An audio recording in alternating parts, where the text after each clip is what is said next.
Hello students, इस lecture video में हम एक न्यूमेरिकल प्रॉब्लम लेके आए हैं जिसे हम साइन टेस्ट और विल्कॉक्सन साइन रैंक टेस्ट की हेल्प से सॉल्व करेंगे। तो ये जो डेटा आपको गिवन है यहाँ पे, ये एक डियर 10 डियर हमने लिए हुए हैं। उन डियर्स का जो लेफ़्ट हिंड लेग है और फोर लेग है उसकी लेंथ हमने यहाँ पे कंसिडर की हुई है। तो देखिए हिंड लेंथ की जो लेंथ है वो 142, 140 इस तरह से हमको 10 ऑब्जर्वेशंस गिवन है, और इसी तरह से फोर लेग लेंथ हमें गिवन है 138, 136 इस तरह से 10 ऑब्जर्वेशन हमें गिवन है। तो देखिए पहले हम इसको साइन टेस्ट की हेल्प से परफॉर्म करते हैं। तो जो यहाँ पे नल हाइपोथेसिस हमारी होगी H0 such that there is no difference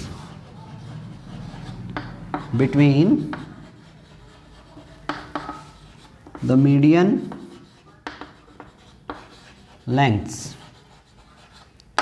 तो इस तरह से हम अपनी अपनी नल हाइपोथेसिस यहाँ पे नोट डाउन कर सकते हैं। हमने कह दिया भाई जो दोनों लेंथ हैं हिंड लेग लेंथ और फोर लेग लेंथ, उनकी जो एवरेज मीडियन लेंथ है उसमें कोई डिफरेंस नहीं है, क्योंकि हम यहाँ पे मीडियन टेस्टिंग कर रहे हैं। हाँ, जो अजम्पशन है वो ये है कि हमारा जो डेटा हमें गिवन है वो नॉर्मली डिस्ट्रीब्यूटेड नहीं है। तो जब हमारा डेटा नॉर्मली डिस्ट्रीब्यूटेड नहीं होगा तो हम वहाँ पे क्या करेंगे, साइन टेस्ट या विल्कॉक्सन साइन टेस्ट यूज करेंगे। तो ये हमारा पेयर्ड सैंपल टेस्ट की तरह पेयर्ड सैंपल टेस्ट हम यहाँ पे अप्लाई करने जा रहे हैं। तो देखिए साइन टेस्ट में हमें क्या करना होता है, दोनों सैंपल ऑब्जर्वेशंस के डिफरेंसेस कैलकुलेट करने होते हैं। तो ये हमारा फर्स्ट सैंपल ऑब्जर्वेशन है, ये सेकंड सैंपल है हमारा। तो इन दोनों के बीच का डिफरेंस हमने निकाल लिया। तो देखिए जो फर्स्ट पेयर बना यहाँ पे, फर्स्ट पेयर 142 माइनस 138, तो ये पॉजिटिव डिफरेंस होगा। इसी तरह से ये पॉजिटिव डिफरेंस होगा। तो ये हमने डिफरेंसेज यहाँ पे कैलकुलेट किए हुए हैं।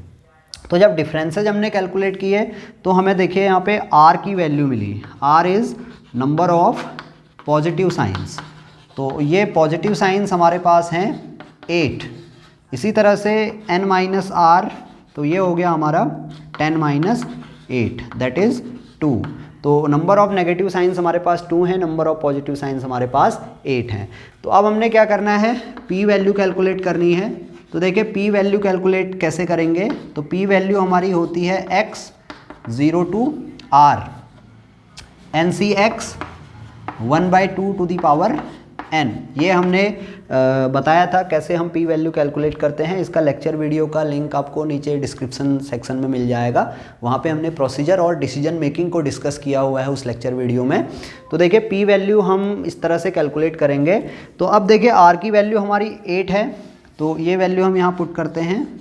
तो ये हो जाएगा x 0 to 8 NCx 1/2 to the power n। तो इसको जब हम कैलकुलेट करने जाएंगे तो ये थोड़ा लेंथी कैलकुलेशन होगी। यहाँ पे हम पहले 0 पे चेक करेंगे, फिर 1 पे, 2 पे, 3 पे, इस तरह से 8 तक जाएंगे। तो इसको हम प्रोबेबिलिटी रूल के हेल्प से कन्वीनियंटली सॉल्व कर सकते हैं। तो इसको हम 1 माइनस लेके कर सकते हैं, 1 minus summation x 9 to 10 NCx 1/2 to the power n। इस तरह से हम इसे लिख सकते हैं। ये प्रोबेबिलिटी रूल है। हमने कहा भाई हमारे पास टोटल कितने डिफरेंसेज हैं, 10 डिफरेंसेज हैं। अब हम प्रोबेबिलिटी कैलकुलेट कर रहे हैं 0 से 8 तक की। तो जो 0 से 10 तक की प्रोबेबिलिटी है उसकी वैल्यू 1 होगी। 0 से 8 की प्रोबेबिलिटी ये है, तो बाकी जो बची वो 1 माइनस ये हुआ। तो इसको सिंप्लीफाई करना ज़्यादा इजी है as compare to this term. तो जो P वैल्यू हम कैलकुलेट कर रहे हैं वो है हमारी 1 माइनस, अब समेसन को देखिए अंदर ले जाते हैं तो ये पहली वैल्यू x की 9 है, n की वैल्यू हमारी अंडरस्टूड है कितनी है, 10 है, वो गिवन है। c 9 1/2 to the power 10 plus 10c 10 1/2 to the power 10। तो ये इसको जब हम कैलकुलेट करेंगे तो ये वैल्यू आई हमारी 1 माइनस 10c9। 10c9 is 10। अब देखिए 1/2 to the power 10, 1/2 to the power 10, ये तो हमारा बाहर आ गया, ये टर्म हमारी बाहर आ गई, और ये अंदर रहा हमारा 10 प्लस 1। तो फाइनली जो कैलकुलेशन हमें मिली वो मिली 1 minus 11 divided by 2 to the power 10। तो देखिए 2 to the power 10 की वैल्यू हमारी होती है 1024। तो 1024 ये वैल्यू 11/1024, तो इसे हम सॉल्व करेंगे तो ये 1024 माइनस 11 डिवाइडेड बाई 1024, तो ये वैल्यू आ जाएगी 1013 डिवाइडेड बाई 1024। जब इसे डिवाइड करेंगे तो ये वैल्यू आएगी हमारी अप्रॉक्सीमेटली 0.98। तो ये वैल्यू हमारी पी वैल्यू है। तो देखिए पी वैल्यू हमारी क्या है, ग्रेटर देन अल्फ़ा है, दिस इज़ ग्रेटर देन 5%। तो ये इम्प्लाई करेगा, this implies that we accept H0। तो इस केस में हम क्या करेंगे, अपनी नल हाइपोथेसिस को एक्सेप्ट करेंगे। तो इस तरह से हम साइन टेस्ट यहाँ पे अप्लाई कर सकते हैं। तो इसी केस को हम कोशिश करते हैं विल्कॉक्सन साइंड रैंक टेस्ट की हेल्प से सॉल्व करने में। तो ये कैलकुलेशन हम इसको यहाँ पे हटा लेते हैं। तो देखिए नल हाइपोथेसिस तो हमारी यही रहनी है, तो थोड़ा सा प्रोसीजर हमारा यहाँ पे चेंज हो जाएगा, जो कैलकुलेशन होगी वो चेंज होगी। अब देखिए कैलकुलेशन कैसे होनी है, तो हमने देखिए डिफरेंसेस निकाले थे। तो साइन टेस्ट में हमें क्या करना है, सिर्फ डायरेक्शन कंसिडर करनी है, लेकिन विल्कॉक्सन साइन रैंक टेस्ट में हम डायरेक्शन के साथ साथ मैग्नीट्यूड भी कंसिडर करते हैं। तो हम यहाँ पे मैग्नीट्यूड भी निकाल लेते हैं। तो देखिए जब हम इसे सॉल्व करेंगे तो 142 माइनस 138 विच इज़ +4। इसी तरह से 140 माइनस 36 ये भी +4 आएगा। Then 144 minus 147 this is -3। Then 144 minus 139 this is +5। Then 142 minus 143 that is -1। Then +5 then +6 then +5 then +6 then +2। तो ये इस तरह से हमारे डिफरेंसेस के साथ साथ हमने मैग्नीट्यूड कंसिडर किया है विल्कॉक्सन साइंड रैंक टेस्ट के लिए। तो ये हमारे पास मैग्नीट्यूड आए। अब हमें क्या करनी है, इनकी रैंकिंग करनी है। तो देखिए रैंकिंग करने के लिए हम क्या करेंगे, इसको असेंडिंग ऑर्डर में नोट कर लेंगे। असेंडिंग ऑर्डर हमने नोट कर लिया। तो असेंडिंग ऑर्डर में क्या होगा, 1 2 देन 3 देन 4 देन 4। अब ये 4 हमारा रिपीट हुआ है तो इसको हम रिपीट उसमें ही लिखेंगे, सीक्वेंस में लिखेंगे। देन 5 6 6।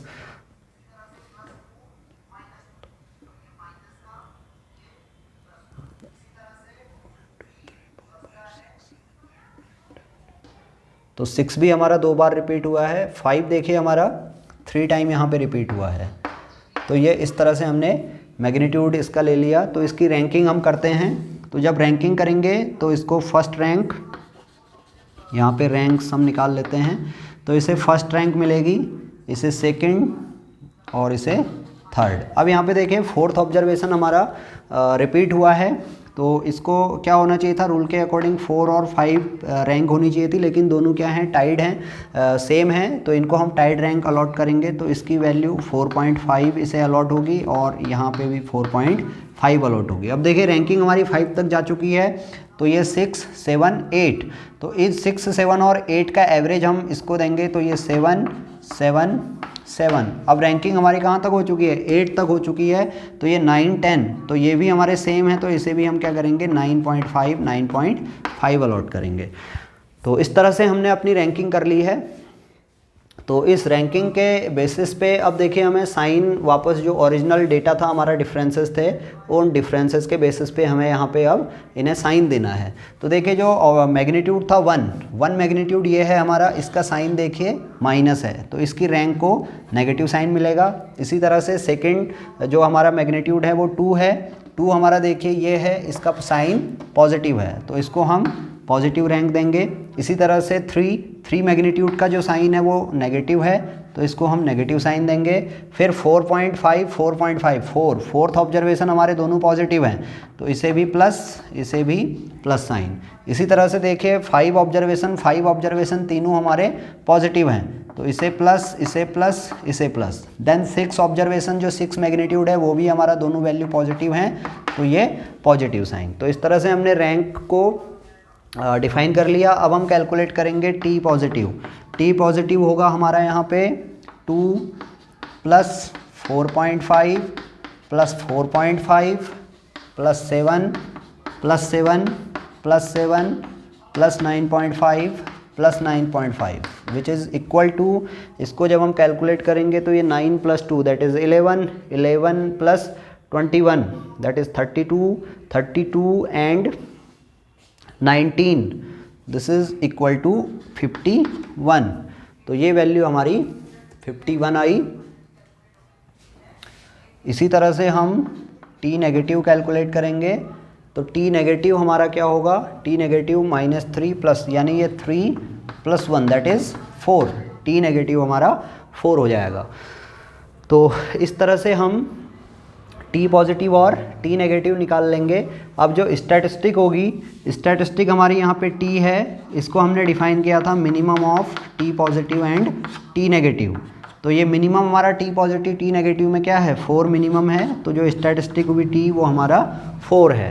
तो अब हम टी अल्फ़ा कैलकुलेट करेंगे। टेबल में आप देखोगे n = 10 पे अल्फ़ा 5% पे, तो ये टी अल्फ़ा आपको मिलेगा 9।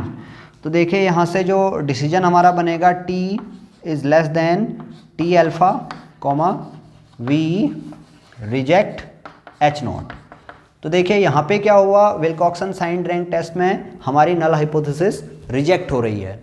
तो इसका मतलब है जो कि फर्स्ट केस जब ऑर्डिनरी साइन टेस्ट हमने अप्लाई किया था तो वहाँ पे हमारी हाइपोथेसिस एक्सेप्ट हो रही थी। यहाँ पे विल्कॉक्सन साइन रैंक टेस्ट जब हमने अप्लाई किया तो यहाँ पे हमारी नल हाइपोथेसिस रिजेक्ट हो रही है। ऐसा क्यों हो रहा है, इसका रीज़न ये है, जो बेसिक जो डिफरेंस है ऑर्डिनरी साइन टेस्ट और विल्कॉक्सन साइन रैंक टेस्ट में वो यही है कि विल्कॉक्सन साइन रैंक टेस्ट क्या करता है, डेविएशन के साथ साथ उनका मैग्नीट्यूड भी कंसिडर करता है, तो इसकी पावर क्या होती है, ऑर्डिनरी साइन टेस्ट से ज़्यादा होती है।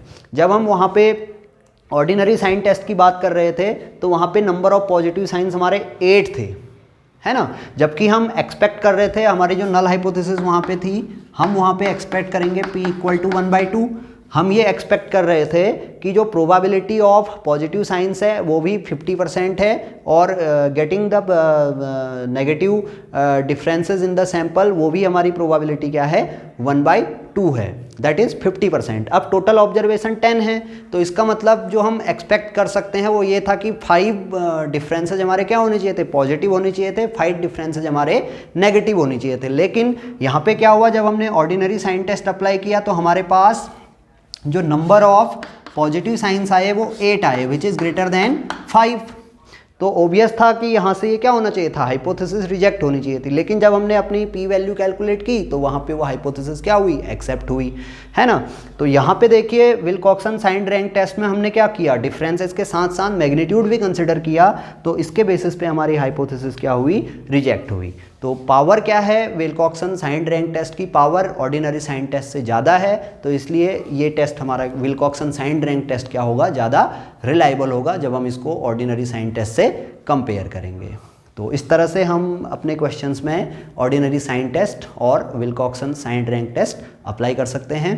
आपको अगर ये वीडियो पसंद आया है तो आप इसे लाइक करेंगे, और हमारे चैनल को अभी तक अगर आपने सब्सक्राइब नहीं किया है तो प्लीज़ हमारे चैनल को आप सब्सक्राइब करेंगे और अपने फ्रेंड्स में इस लेक्चर वीडियो को शेयर करेंगे।